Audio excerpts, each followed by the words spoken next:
En el video de hoy vamos a ver un archivo inédito a la fecha del programa Tiempo Nuevo de Canal 13, cuyo archivo de los años 80 creo que ni existe casi Canal 13. Solo encontrás cosas de Badía y compañía o de matrimonios y algo más en Volver y nada más. Es un programa bastante importante porque se emitió en la dictadura y luego hablan de las bandas armadas. Acá vamos a ver un análisis que hace Bernardo Neustadt. Acá están enfocando a Mariano Grondona. Bernardo Neustadt es el de anteojos. Más un debate interesante. Y bueno, si les gustaría ver el debate que hablan con jueces de las bandas armadas, creo que hablan un poco del caso de Patricio Kelly.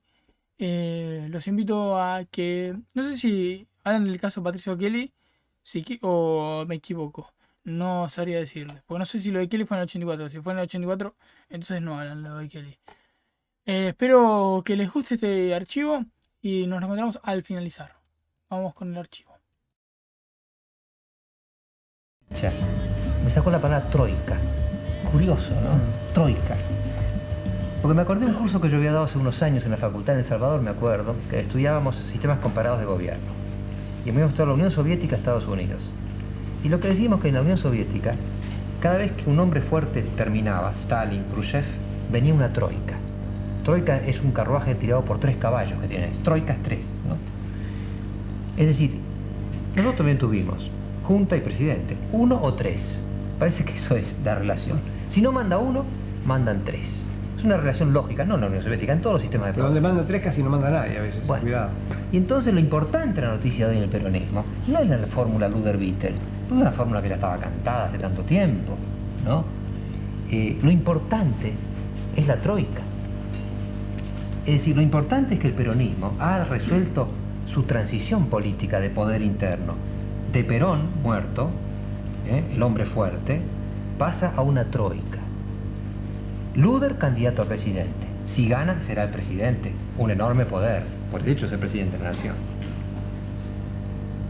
Isabel Perón queda como reina constitucional. Yo creo que esta es la idea. Jefa, presidenta del partido, pero que no ejerce. Es decir, como Isabel de Inglaterra, ¿verdad? Reina constitucional. Los ultraverticalistas, los Romero, etcétera, los Martorena querían ser la reina absoluta, reina que ejerciera. Eso es de una edad muy antigua, no es de ahora. Otros, como Robledo y Matera, querían hacer la república peronista, sin reina. Tampoco anduvo. La dejaron de reina constitucional. Pues el segundo elemento de la troika. Y tercer elemento, Lorenzo Miguel, vicepresidente del partido, secretario de la UOM, secretario de la 62, el que tiene los fierros gremiales, y maneja el partido. También dicen los rusos, cuando estudian sus troikas, estoy sovietólogo hoy, sí. Cuando dicen los rusos, que en las troikas hay un caballo que siempre tira más que los otros. Y así pasó con las troikas rusas, porque por ejemplo Brezhnev empezó con una troika, con Podgorny y Kosygin, pero Brezhnev era el que tiraba y finalmente se quedó con el poder. Y allí el que tiraba era el que tenía la estructura, allí es el Partido Comunista. Aquí son los sindicatos, es el partido. Es Lorenzo Miguel el que tira más en la troika. Yo termino con este muy breve cálculo de probabilidades. Si ganan los peronistas, cosa probable, Luder presidente va a hacer mucha fuerza. Lorenzo va a tener el partido. Isabel va a quedar en un segundo plano. Una posible fórmula para la troika. Si llega a perder el peronismo, bueno, eso va a ser una crisis tremenda dentro del peronismo. Quizá Isabel aparezca como una mujer de reserva, porque ella no jugó este partido. Ahí pueden incendiarse los otros 2 miembros de la troika. Si Luder tiene muchas dificultades en la presidencia, puede surgir la figura de Miguel, y siempre Isabel en la reserva. La troika tiene muchas alternativas. A partir de ayer, existe. Yo quisiera ser secretario general de la CGT en el gobierno que viene, pero déjamelo ahí.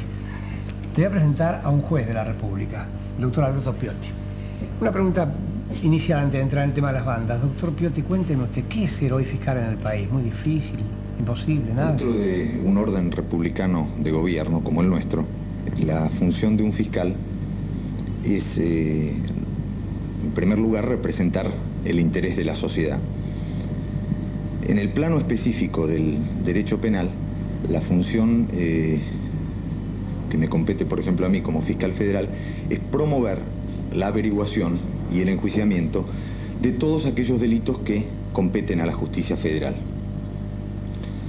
Sin embargo, es importante trazar un distingo, que creo que es claro, entre el derecho que tiene cualquier ciudadano frente a hechos que tengan apariencia, al menos delictiva, de promover su averiguación, de denunciarlos ante la justicia, eso por un lado, y por otro lado la obligación impuesta a los fiscales de promover esa averiguación y ese enjuiciamiento de los delitos. Por un lado estamos dentro del terreno de lo discrecional. Un derecho se ejercita si el titular de ese derecho quiere hacerlo, pero en el caso de los fiscales estamos frente a una obligación que es ineludible. Y es interesante también señalar que cuando esos hechos llegan a conocimiento de un fiscal, cualquiera sea el medio a través del cual toma conocimiento, es ahí donde nace la obligación del fiscal de someterlos a consideración de la justicia. ¿Lo entendió? ¿Lo entendió? Porque es importante, estamos haciendo un poco de doctrina acá también. Este señor fiscal, Alberto Piotti, se presentó a la justicia y ajustó de desacato a la señora Marta Ruiz de McCormack contra el juez Salvi, por expresiones que vertía, ¿se acuerda? ¿Cómo puede ser juez si no es casado, no tiene hijos y como consecuencia no tiene nietos, claro? Y después se presentó también a pedirle al juez que de algún modo entendieran una causa que hay contra una supuesta manera de vivir del Banco Central, donde se dan datos que enriquecen a gente a horas vista. Y ahora sí, doctor Piotti, al tema que vamos a después abarcar en la mesa. Usted sabe que hay bandas en la República, bandas subversivas, bandas que combatieron la subversión y siguen existiendo. ¿Cómo se hace para eliminarla? ¿Me lo cuenta? Bueno, mi experiencia como funcionario judicial, que ya data de casi 14 años atrás, me indica que siempre han existido y existen en la actualidad bandas organizadas dedicadas a la delincuencia. Bandas que actúan no solamente en el orden nacional, sino también en el orden internacional y que están dedicadas a diferentes especialidades delictivas. Que están en el terreno de la delincuencia común, en el terreno de la delincuencia económica. Y estas bandas, el Código Penal y las leyes penales, algunas leyes penales complementarias, las contemplan como tales. Es interesante señalar que la ley penal utiliza el concepto, el vocablo banda, que tiene, no como muchos creen, una significación vulgar nada más, tiene una significación técnica. Son las llamadas asociaciones ilícitas, son aquellas bandas integradas por 3 o más personas que tienen como finalidad la comisión de delitos indeterminados. La ley penal castiga en forma autónoma y con penas, yo diría graves, el mero hecho de integrar, de formar parte de una de esas bandas, sin perjuicio de que se cometan o no delitos. Es decir, es un delito autónomo, el delito de asociación ilícita. Si esa banda comete, a posteriori de su integración, otros delitos, sus integrantes responderán por los otros delitos y por el hecho de haberse asociado ilícitamente. En el plano práctico, la erradicación de esta, yo diría, nefasta forma de delincuencia compete primordialmente a la justicia. Sin embargo,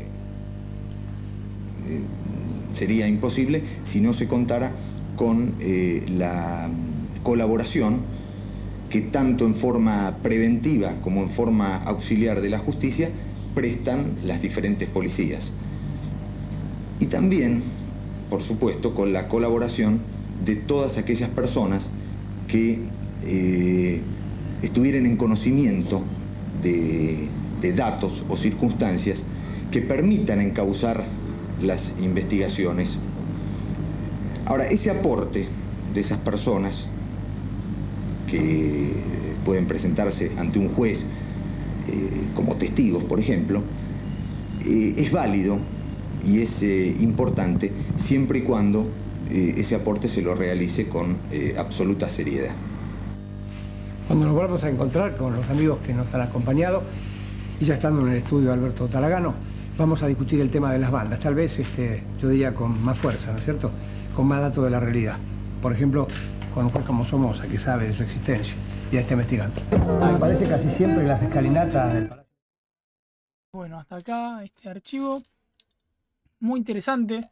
Luego aparece el señor Talagano, un sujeto bastante particular por sus ideas tan hermosas, un facho de mierda. Pero bueno, espero que les haya gustado este archivo inédito. Creería que no existe archivo de Tiempo Nuevo de este año. Y si existe, es muy poco. Pero creo que no existe. Y es un archivo muy importante porque es cómo se hablaba de las bandas parapoliciales en la dictadura. Porque hay que ver cuáles sean parapoliciales o cuáles eran los policías realmente que hacían pasar que es una banda parapolicial. Una época muy oscura que por suerte la dejamos atrás. Y bueno, por suerte culpamos a quienes han intentado destruir el futuro del país. Sin nada más que agregar, me despido, espero que tengan una buena noche. Si es así, los invito a que dejen un me gusta, comenten, compartan y nos reencontramos la próxima. Si quieren que suba el programa completo, me lo pueden dejar abajo en la caja de comentarios. Es un programa muy interesante que la verdad vale la pena ver. Nos vemos, que tengan buena noche. Chau, chau.